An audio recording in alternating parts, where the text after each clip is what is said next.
Mesmo antes de aprender o beabá, Juliana Basile adorava ler livros.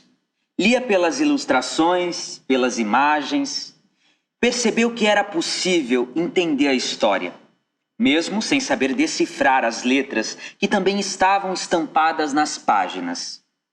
A mãe e as tias, vez ou outra, até liam as histórias para ela, mas a menina mantinha uma curiosidade sem fim em ler sozinha, ainda que pelas imagens. Desta fase, Juliana se lembra, por exemplo, de um livro da Pequena Sereia, em que a protagonista não era retratada como nos desenhos da Disney. E a diferença pôs em ebulição ainda mais o imaginário dela. Caçula, em uma família de 3 filhas, herdava livros das irmãs e se dispunha a lê-los com a mesma curiosidade que devotava aos seus próprios exemplares. Também havia uma coleção de gibis da Turma da Mônica que era revisitada sempre. Eu sempre tive uma relação mais com o desenho, sabe? Tinha um enfoque mais na imagem do que no composto do livro todo. Eu pegava muito mais os livros sozinha e ficava olhando e olhando. Era a minha forma de leitura, sabe? Disse Juliana.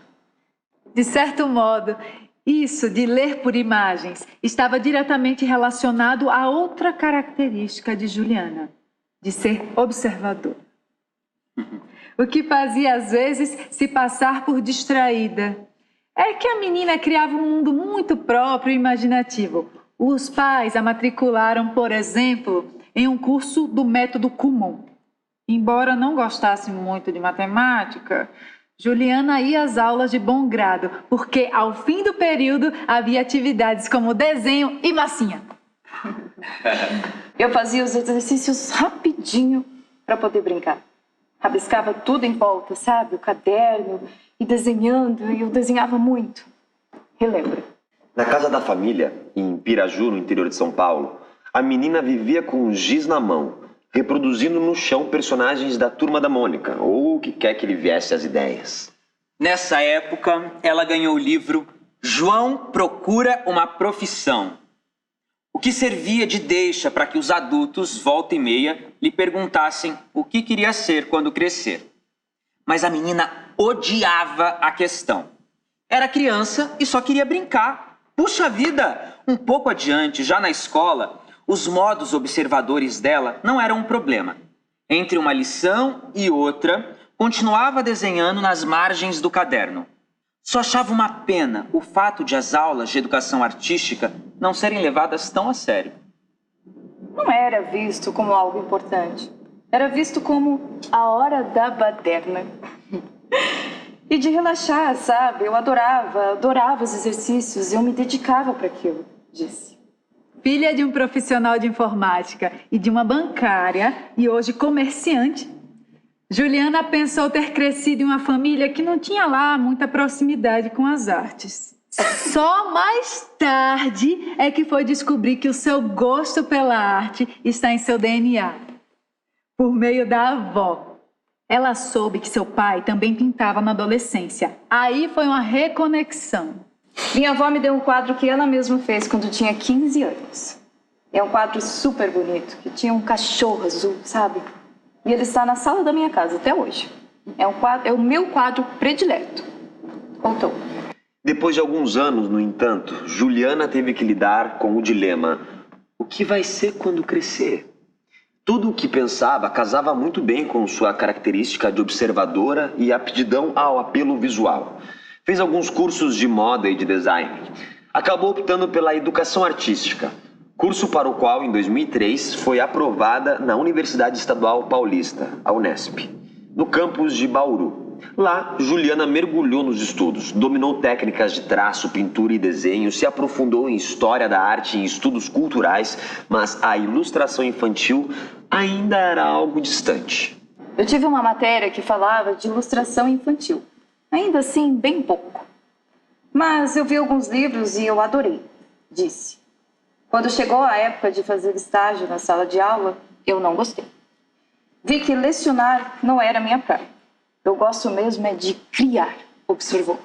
Com o diploma debaixo do braço, Juliana ponderou que mudar-se para São Paulo poderia ser uma boa. A megalópole poderia ter todos os transtornos de uma cidade grande, mas oferecia um universo sem fim no que diz respeito à cultura, com uma infinidade de museus, teatros e cursos. Na Pauliceia, a jovem passou a trabalhar em uma agência de publicidade, mas não gostou muito. Ficava incomodada em ter que criar algo para fins mercantis. Ainda assim, sem se empolgar muito, permaneceu no universo publicitário por 6 anos. Em seguida, atuou como diretora de arte em uma produtora audiovisual. Nesse meio tempo, ela mergulhou no que São Paulo tinha a oferecer. Fez todos os cursos que se possa imaginar. Do SESC ao Museu da Imagem e do Som. Contribuiu com fanzines e participou de uma infinidade de feiras importantes, como a Feira Plana, a Tijuana e a Feira de Arte Impressa do SESC. Também fez a Feira da Biblioteca do Mário de Andrade. Na época da publicidade, eu não me empolgava. Eu sofria horrores. Porque tinha que buscar a ideia para algo que eu não necessariamente concordava. Aí eu fiquei pensando, o que tem de emprego para eu mudar de área? Pensei em estamparia, que é algo que eu gostava muito, disse. O clique veio quase por acaso, em uma conversa com o tio Marco Heiler, arte educador, compositor e autor infanto-juvenil e de livros didáticos. Juliana já havia revelado sua afinidade com a ilustração, mas não sabia muito bem por onde começar. Como Heiler tinha alguns textos na gaveta, o escritor propôs à sobrinha um saboroso desafio. E aí ele me passou algumas histórias para ilustrar, sabe?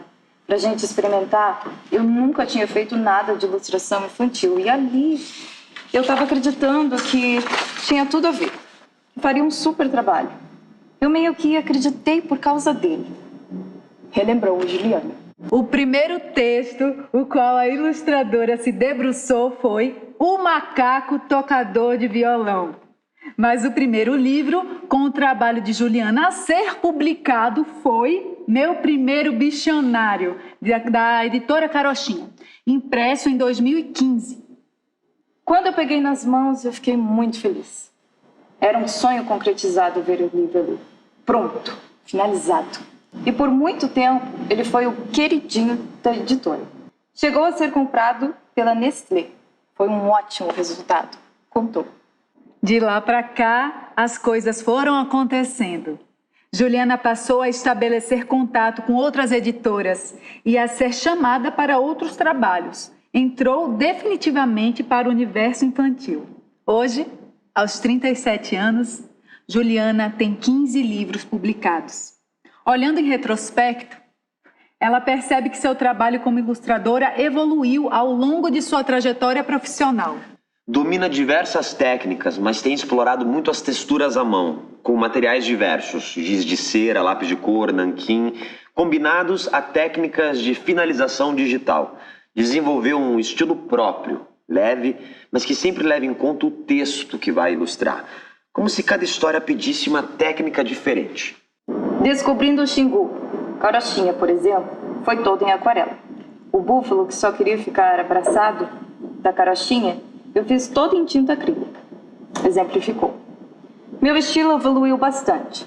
Eu tento pensar em ilustrações como quem está contando uma história, não apenas como um espelho do texto, para as crianças lerem pela imagem, talvez como eu fazia na infância. Cada vez eu tenho mais essa preocupação, comentou. Dentre seus trabalhos, Juliana destaca um dos últimos, A Fabulosa Gralha Gralhosa, da editora Ciranda Cultural, lançado em 2020. A ilustradora usou textura de giz de cera sobre o fundo acrílico.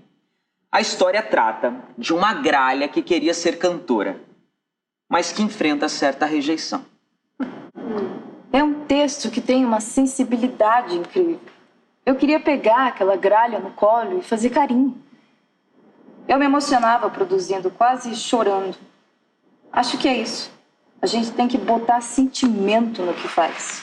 E assim vamos, disse.